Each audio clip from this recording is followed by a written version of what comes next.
Hello friends, your most welcome in legal chamber. और आज हम सीपीसी की सीरीज़ में डील करेंगे इंटरप्लीडर के सूट को, जो कि सीपीसी में ही डिफाइंड है, सेक्शन 88 रेड विद ऑर्डर 35, ताकि हम इनको कोरिलेट करके पढ़ेंगे। इजीली हम समझेंगे चीज़ों को, जितना भी डाउन लेवल पे जाके समझ सकते हैं।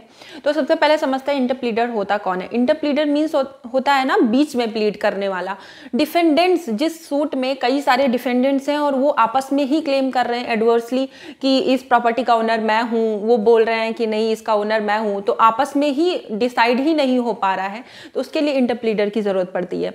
तो सेक्शन 88 बोलता है इस सूट में क्या क्या एसेंशियल इंग्रेडिएंट्स हो सकते हैं। तो सबसे पहले तो कुछ भी क्लेम होना चाहिए, चाहे वो मोबाइल प्रॉपर्टी से रिलेटेड हो, इमोबाइल हो, कुछ भी क्लेम होना चाहिए, डेट हो किसी तरीके का, या फिर उसमें बात करता है 2 और मोर डिफेंडेंट्स भी होने चाहिए, तभी तो वो आपस में एडवर्स इफेक्ट क्रिएट करेंगे। फिर यहाँ पे बात करता है कि इंटरप्लीडर जो होगा उसका कोई पर्सनल इंटरेस्ट नहीं होना चाहिए, वो विलिंगफुली, उसको ये होना चाहिए कि वो उस प्रॉपर्टी को राइटफुल ओनर को बाद में डिलीवर कर देगा, जो भी after the trial of court जब डिसाइड होगा तो वो डिलीवर कर देगा। उसके बाद में फ्रेंड्स प्रोवाइजो ये बताता है, प्रोवाइजो बात करता है कि अगर ये सूट डिफेंडेंट्स और राइट ओनर, जो एक्चुअल ओनर ऑलरेडी है, वो प्लेंटिफ बन चुका है, वो उन दोनों के बीच में अगर पेंडिंग कोई सूट चल रहा है, तब फिर कोर्ट इस इंटरप्लीडर सूट को एडमिट नहीं करेगी। तो ये सेक्शन 88 है फ्रेंड्स। इसके आगे अब हम 35 ऑर्डर 35 को समझते हैं। ऑर्डर 35 बात करता है, सबसे पहले रूल 1 प्लेंट की बात करता है। प्लेंट बताता है कि वही 2-3 चीज़ें कि एडवर्स इंटरेस्ट नहीं होना चाहिए इंटरप्लीडर का, और उसमें इंटरप्लीडर का क्या फ़ायदा। इंटरप्लीडर को सिर्फ चार्जेस और कॉस्ट कोर्ट प्रोवाइड कराएगी, उसका जो भी जितना बनेगा, जो भी जस्टिफिएबल होगा वो कोर्ट उसको दिलाएगी। तो उसका सिर्फ इतना ही फ़ायदा होता है उस पूरे सूट में, और कोई भी फ़ायदा नहीं होता है फ्रेंड्स। और प्लेंटिफ के बीच में या उसके साथ कोई कोलिजन नहीं होना चाहिए, जो डिफेंडेंट्स हैं उनके साथ में। तो फ्रेंड्स ये ऑर्डर 35 रूल 1 बात करता है। फिर रूल 2 बात करता है कि payment of thing claimed into court, जो कोर्ट में आपने पेमेंट को क्लेम किया हुआ है, ज़रूरी नहीं है कि वो पहले ही आप वहाँ पे जमा कराएं, क्योंकि अभी ये क्लियर ही नहीं हुआ है कि कौन है उसका राइटफुल ओनर। तो कोर्ट उसके लिए प्रोसीडिंग को नहीं रोकेगी, प्रोसीडिंग स्टे नहीं होगी, वो कंटिन्यू होगी, बाद में उसको हम जमा करवा लेंगे जो भी होगा। उसके बाद रूल 3 बात करता है कि प्रोसीजर क्या होगा कि अगर किसी एक डिफेंडेंट ने जो प्लेंटिफ बना हुआ है, जो इंटरप्लीडर है, उसी को सूट कर दिया, तो उसमें क्या होगा। तो उस मैटर में जैसे ही कोर्ट को पता चलेगा कि इन दोनों का इंटरप्लीडर सूट कहीं और पे चल रहा है, तो उस कोर्ट क्या करेगी, उसको स्टे कर देगी। अच्छा, यहाँ कोर्ट के पास ये राइट भी है कि कोर्ट चाहे इन दोनों सूट्स में, चाहे तो, क्योंकि कॉस्ट और चार्जेस जो हैं वो इंटरप्लीडर सूट में इंटरप्लीडर को मिलने बहुत ज़रूरी है, उसका वही उतना फ़ायदा है, तो कोर्ट चाहे तो इस यहाँ पे भी दिला सकती है, जो कि सेकंड सूट हुआ है जो स्टे होने जा रहा है, या फिर जो इंटरप्लीडर वाला सूट है वहाँ पे भी दिला सकती है। ये कोर्ट के डिस्क्रिप्शन के ऊपर होगी।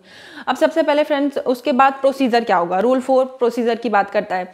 तो प्रोसीजर जैसे ही स्टार्ट होगा तो सबसे पहले तो कोर्ट ये देखेगी क्या इस इंटरप्लीडर का होना इस सूट में नेसेसरी है। अगर नेसेसरी होगा तब उसको रखेगी ट्रायल के दौरान कोर्ट, अदरवाइज वो उसको पहले में ही डिसमिस कर देगी अगर वो नेसेसरी नहीं है इस सूट के लिए।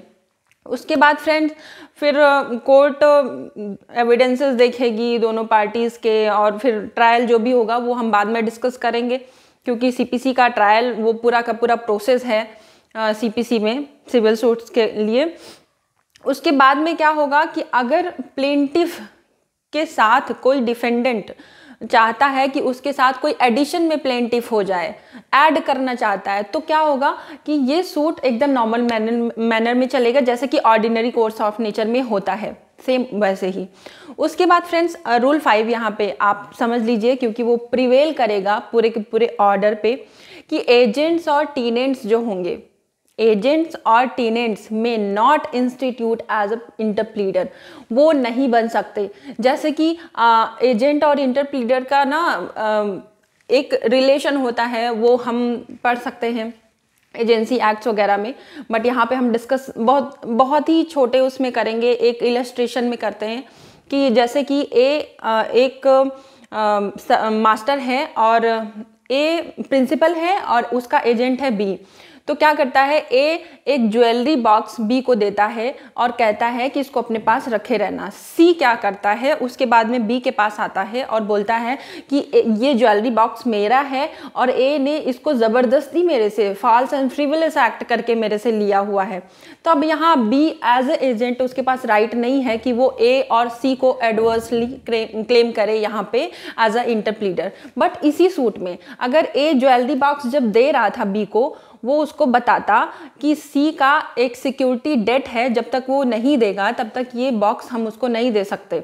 उसके बाद में सी आता है बी से ज्वेलरी बॉक्स लेने के लिए और वो कॉन्ट्रेरी स्टेटमेंट देता है कि नहीं, मैंने तो ए को सिक्योरिटी बॉक्स दे दिया है। अब यहाँ बी कंफर्म नहीं है, श्योर नहीं है कि वो किसको दे, क्योंकि यहाँ ओनर, राइटफुल ओनर की प्रॉब्लम आ गई ना, वो ए को वापस करे या फिर वो सी को दे। तो यहाँ पे वो इंटरप्लीडर सूट ला सकता है। तो बस इतना ही था शॉर्ट में जो हमने समझा अभी।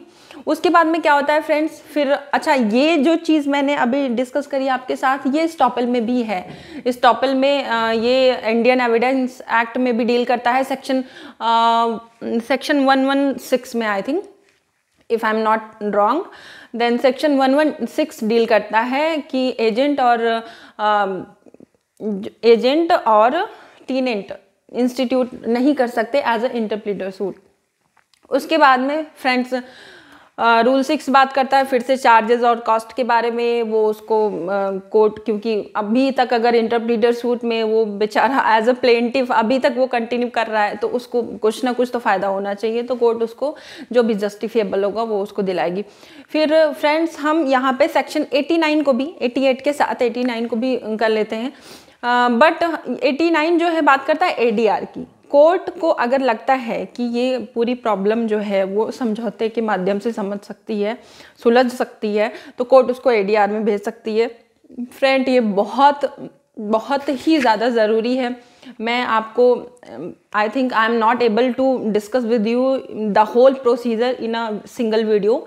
तो मैं सिर्फ इतना आपको बता देती हूँ कि मैं आर्बिट्रेशन लॉ जो है, एडीआर जो है, वो पूरा का पूरा वीडियो लेके आने वाली हूँ, पूरे के पूरे कोर्स का। उसमें सारी चीज़ें होंगी और ये बहुत ही मैंडेटरी है अपने यहाँ। जो ये जितनी भी प्रॉब्लम्स आ रही जुडिशरी में, इतने सारे केसेस बढ़ रहे हैं, वो सब एडीआर के माध्यम से ख़त्म किए जा सकते हैं। यही एकमात्र रास्ता होता है। और ऑर्डर 10 रूल 1A सीपीसी का ये बात भी करता है कि कोर्ट को फर्स्ट इंस्टेंस की जो कोर्ट है, फर्स्ट हियरिंग पे ही कोर्ट को पार्टीज़ को सजेस्ट करना चाहिए कि वो मीडिएशन में जाके, एडीआर में जाके अपनी प्रॉब्लम्स को समझाएं, अपने प्रॉब्लम्स को सुलझाएं, सॉरी फॉर दैट। और अगर आपको ये वीडियो, तो ठीक है, इसमें भी क्या होता है कि इसमें भी कोर्ट भेजेगी एडीआर में, अगर वहाँ पे सुलझ सकता है मामला तो सुलझ जाएगा, अदरवाइज फिर यहीं पे डिसाइड होगा।